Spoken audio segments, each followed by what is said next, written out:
आइए मेरे दोस्तों, आपका स्वागत है श्रीमद् भगवत गीता पाठ में। सबके मंगल की कामना करते हुए, ईश्वर को याद करते हुए, गुरुजनों को प्रणाम करते हुए शुरू करते हैं। चतुर्थ अध्याय 39 श्लोक तक हो चुका था। आगे चलते हैं। भगवान ने अर्जुन को कहा कि इस ज्ञान के सदृश कोई और पवित्र करने वाला नहीं है इस संसार में।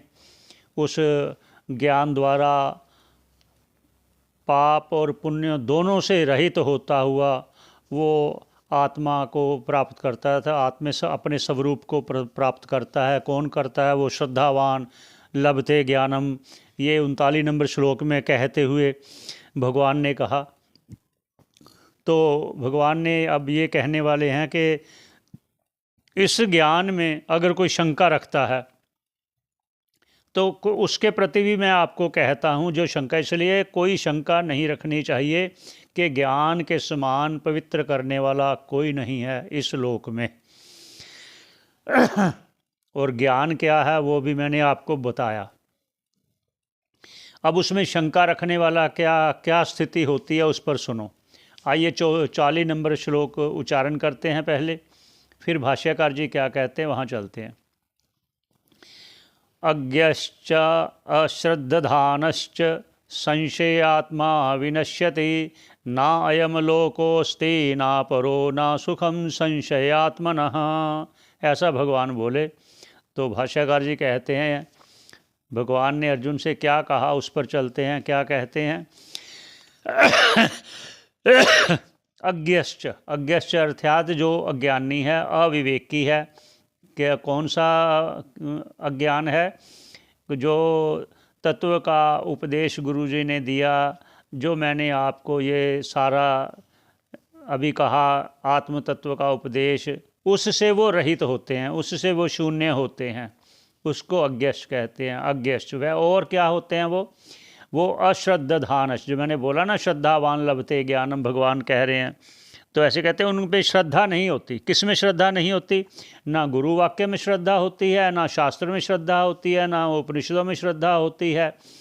और क्या कहते हैं? अश्रद्धानश्च, और च से कहते हैं कि उनको श्रद्धा क्यों नहीं होती। च से उन्होंने कहा कि श्रद्धा तो तभी होगी जब वो श्रवण किए हुए के अर्थ को भी समझ पाएँ। उनके अर्थ को नहीं समझते, इसलिए भी उनको श्रद्धा नहीं होती। इसलिए और क्या होता है? संशयात्मा, वह क्या संशय रहता है उनके मन में। क्या संशय रहता है?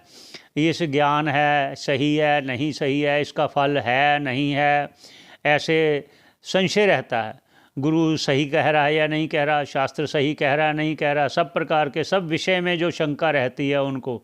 और यहाँ तक कि ये कहता है कि हो इसमें मोक्ष होगा भी क्या नहीं होगा, मतलब हर तरफ शंका रहती है जिनको।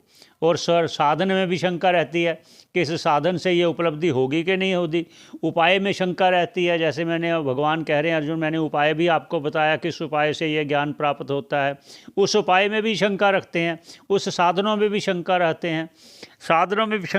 हैं, फिर उस साधनों के फलों में भी शंका रखते हैं।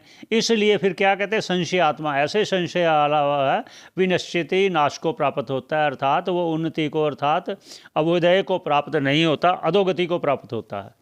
तो फिर कैसे कहा आगे अधोगति को? और क्या कहते हैं उसके लिए? कहते हैं ना अयम लोको अस्ति, उसके लिए ये लोक भी नहीं है, अर्थात वो इस लोक से फिर आगे नीचे ही जाएगा। ना अयम लोको के जो ना कर्म करेंगे ना धर्म करेंगे, वो फिर क्या करेंगे? वो आगे भी कहेंगे भगवान स्वयं कि जो धर्म करता है वो दिव्य लोक को प्राप्त करता है, जो अधर्म करता है वो निम्न लोक को प्राप्त करता है, जो दोनों धर्म दोनों करता है वो मृत्यु लोक को प्राप्त करता है, आगे कहेंगे भगवान स्वयं। तो ना अयम लोको अस्ति, उसके लिए ये लोक ही नहीं है। क्या कहते हैं? ना परो, और ना उसके लिए कोई परलोक है। वो कहते हैं स्वर्ग भी नहीं है, बस सब यही कुछ है। तो ना सुखम, इसलिए ऐसा मानने वाले को ना सुखम, उसके लिए कोई सुख नहीं है। संशय आत्मनः, जो ऐसा संशय वाला है उसको शांति नहीं मिलती, ऐसा कहते हुए भगवान कहते हैं मैं तुझे और भी कहता हूँ। क्या कहता हूँ? अब तो ये कहा कि जिसको शंका रहती है उसको ले। और जो ज्ञान में स्थिर रहता है, बुद्धि स्थिर रहती है ज्ञान में, गुरु वाक्य में, श्राद्ध और ये शास्त्र वाक्य में, और उसने अनुभव कर लिया है, उस पर कहते हैं भगवान क्या कहते हैं, पहले उच्चारण करते हैं 41 नंबर श्लोक। योग संन्यस्त कर्माणम ज्ञान संच्छिन्न संशयम आत्मवंतम ना कर्माणि निबधन्नन्ति धनंजय। हे धनंजय, यह भगवान अर्जुन से कह रहे हैं। और भाष्यकार जी ने क्या कहते हैं उस पर चलते हैं। कहते ज्ञान योग मतलब जो ज्ञान योग में स्थिर होता हुआ, और संन्यस्त कर्मानम, जो सभी कर्मों का त्याग कर चुका है, ज्ञान में स्थित हुआ, वह ज्ञान में स्थित होता हुआ छिन्न संशय, इन संशयों का नाश कर देता है, छिन्न भिन्न कर देता है, संशय नहीं रहते। तो फिर उसके लिए फिर क्या कहते हैं, जिनके मन में संशय नहीं रहता, पहले कहा संशय वाले का क्या हाल है। अब जिसके मन में संशय खत्म हो चुके हैं, ज्ञानवंत है, ज्ञानवान है, उस पर कहते हैं फिर आगे आत्मवंत तो जो ज्ञानी है, आत्मवंत ना कर्माणि, वो कर्माणि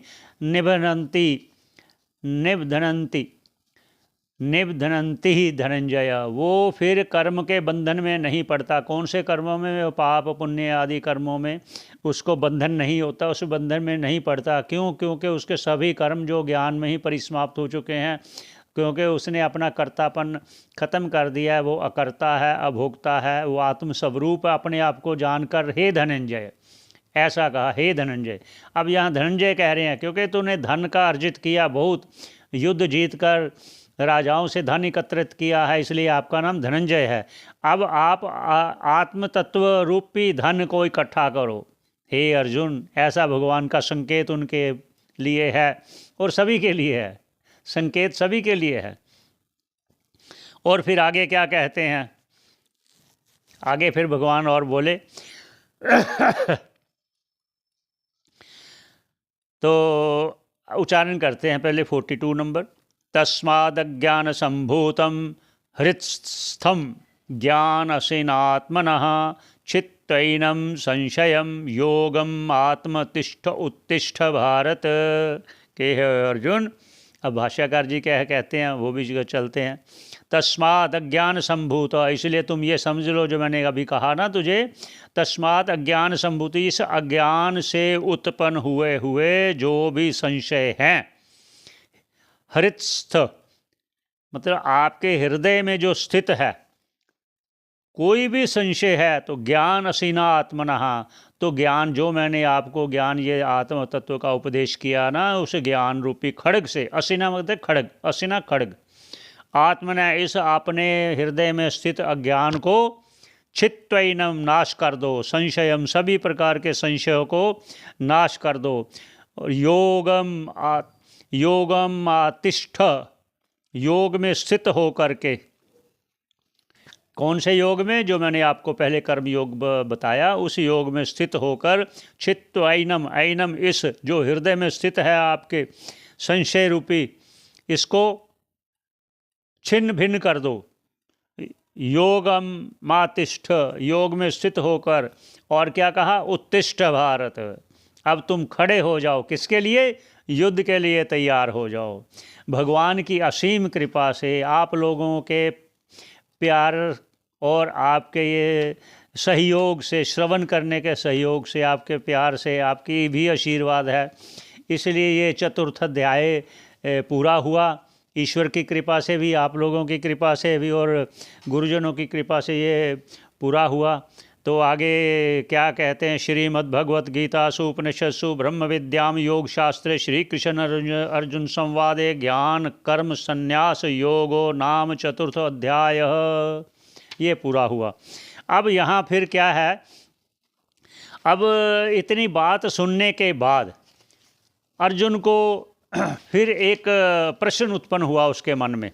अब जो प्रश्न उत्पन्न हुआ वो 5वें अध्याय से शुरू करेंगे, यहीं पर विश्राम देते हैं। क्या प्रश्न किया उसने, किसके लिए किया, ये सभी के लिए प्रश्न उपयोगी है, ऐसा प्रश्न करेंगे अर्जुन।